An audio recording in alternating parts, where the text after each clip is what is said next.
At the risk of sounding like the Plinkett reviews from Red Letter Media, X-Men Apocalypse is the most disappointing thing since X-Men The Last Stand. Days of Future Past felt like a tender and affectionate send-off for the whole series, even though we all knew there was more to come. And now I really wish it had been the end. Like The Last Stand, Apocalypse has too many new characters it barely develops, shafts its existing characters, and has them act counterintuitively or straight up out of character. Has tonal whiplash as it struggles to balance its levity with its drama, has a bombastic and boring third act battle where the stakes are enormous, but I can't bring myself to care, and it leaves me feeling numb and empty by the end. Everything about Apocalypse feels manufactured. The main agenda for this movie seems to be just cashing in on the popularity of the last one, and letting Singer do his version of all the stuff that was done without him when he was off this franchise. As much as it pains me to say it, I don't even think John Ottman should still be scoring, and the franchise should still be using the X2 theme. The only way Days of Future Past works as a second movie in a trilogy is if each movie is its own thing while presenting a new chapter in the lives of Xavier and Magneto, with 3 different tones or bookended with a similar one. It's not a good sequel because it struggles to find compelling arcs for Xavier and Magneto. It's not a good origin story for the new X-Men because they all get shafted in their own movie, and it also wants to be a prequel, even though it's paving over the original continuity. And it's not good at that either.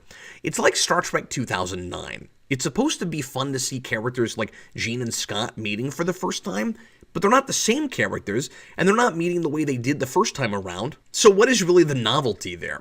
The movie uses that as an excuse to change anything it wants to, even if the changes made by the end of Days of Future Past wouldn't actually alter those things, like Angel being a teenager in 1983 when he was also a teenager in The Last Stand. I can't begin to suspend my disbelief anymore. There's really no good reason to have Angel here at all. The only reason I can fathom he's gotta be here is because the villain is Apocalypse, and Archangel is an iconic part of that mythology. If this movie can do whatever it wants to, why did Vaughn have to use such a counterintuitive first class? Scott never had to be Havoc's 20 years younger brother, and you didn't have to kill off most of that team in Days of Future Past just because they don't exist in future movies. This is a movie about an ancient mutant who's so powerful he thinks he's God, who's going to destroy the world at its foundations and rebuild it in his own image. The stakes are higher than they ever have been. You also have to do Weapon X again,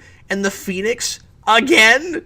The entire second act, which is razor thin compared to the first and third, exists to give Hugh Jackman a stunt-laden action set-piece cameo. Even blowing up the X-Mansion is contrived just to get us to Wolverine.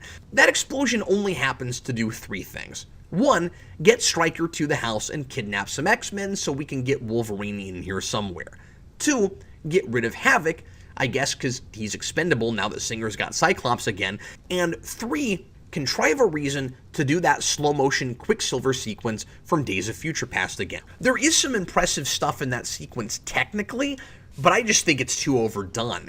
You make us think anything is possible at the end of Days of Future Past, that surely you're going to go to totally unexpected places and explore these characters in a way you couldn't have conceived of before, by having Mystique pretend to be Stryker and grab up a drowned Wolverine.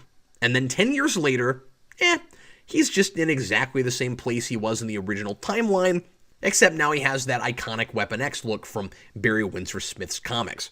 Then, Jean lets Wolverine out of his pen to create a distraction so they can escape. And now, like so many characters in this movie, she is responsible for a ton of deaths she had to have anticipated.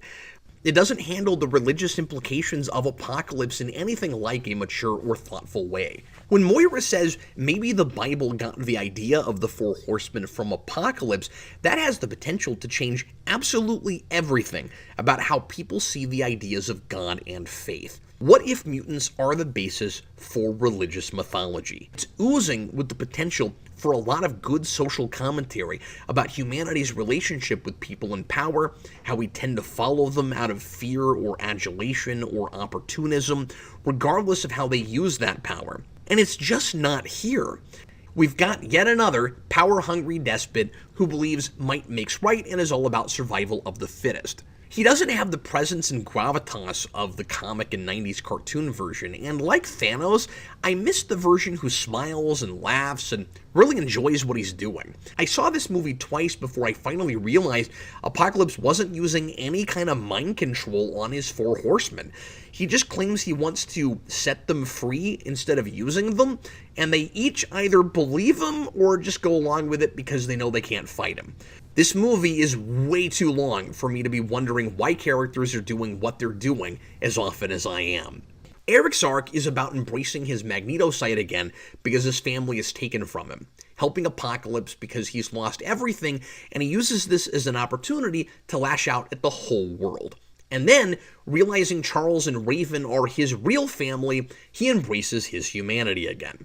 This situation is so insanely manufactured, I would have almost preferred if Eric was killed off in the first act, like Professor X in The Last Stand. In a, I think, misguided parallel to Eric's tragic origin scene at Auschwitz, his daughter panics and uses her mutant power on accident, which is some kind of ability to control animals or make them attack people somehow. The police are understandably startled. One of these cops accidentally lets his arrow fly, and not on purpose, and it happens to go through Eric's daughter and straight through to his wife, killing them both, which is pretty convenient. So Eric snaps. He takes the locket with the picture of his parents, and he uses his powers to shoot it through every one of those men. Only one of them is at fault, and it was an honest mistake, and none of the other cops did anything at all. If he was just too far gone and became a straight-up serial killer instead of just killing people who kind of objectively deserved it in first class, maybe I'd buy that. But it's played like he's supposed to be as sympathetic as he always was. Every person he kills in this movie is innocent or didn't mean to do the horrible thing they did. I was completely dumbfounded in the theater when Charles tells Eric at the end he wishes he would stay. Xavier's arc isn't quite as hackneyed as Magneto's, but it's not good. Raven tells him he thinks humans are at peace with mutants because he lives in Westchester and doesn't see the world outside where she's having to rescue people like Nightcrawler from oppressive situations. Okay, but Xavier has Cerebro, right? Does he never use it? No one on the planet should have more perspective on this than Xavier. There are also no consequences for Xavier wiping Moira's memories in first class and then returning them at the end of this. If this is anyone's movie, I guess it's supposed to be Mystique's. It really feels like her whole arc is built around the fact that Jennifer Lawrence didn't like wearing that blue makeup. Her arc is about choosing to hide so she's not the face of, as she says, a world that doesn't exist. She's really not comfortable with the hero moniker. I'm not comfortable with it either. I don't believe that's how most mutants would react to what happened on the White House lawn. By the end, she learns to embrace her blue form again in order to inspire the new students, so now Mystique is the reluctant leader of the X-Men at the end. Isn't that clever? Because she's a bad guy in the original timeline. Never mind all that cool mystery we just ignored and squandered surrounding her at the end of the last movie. And Singer thinks it's so clever to make her Mutant Harriet Tubman. Yeah, that's how he describes her in the commentary. Nothing clever or fun or poignant is done with 1983, except in a really faithfully designed mall in that montage that got cut. We really need another insanely long superhero movie set in 1985 so we can complete the 2.5-hour 80s period trilogy with this and Wonder Woman 84. The only thing that can make Magneto turn on Apocalypse is apparently feeling like he has a family, and Quicksilver won't go tell him he's his son. I don't know why. Oh, and you know what's irritating? When you're looking at characters who are supposed to be 20 years older than the first movie they appeared in, but the movie doesn't even try to age them up, now I might be laying too much of this at Singer's feet. After all, Simon Kinberg does have the sole screenplay credit, and this very much feels like a blueprint for his own X-Men movie, Dark Phoenix. Kinberg wrote a pretty hackneyed and uninspired script, and Singer's directing is serviceable with some decent acting. The man does know how to make a movie. There's some spectacular set building, especially the pyramid at the beginning. Great performances, as always, from Fassbender and McAvoy, even if I'm disappointed with character choices. It's a waste of a brilliant soft reboot, and I have to ignore it to enjoy my second favorite X-Men movie. And yeah, at least at the moment, I'm pretty sure I like it less than The Last Stand. I'm giving X-Men Apocalypse a 1 out of 4.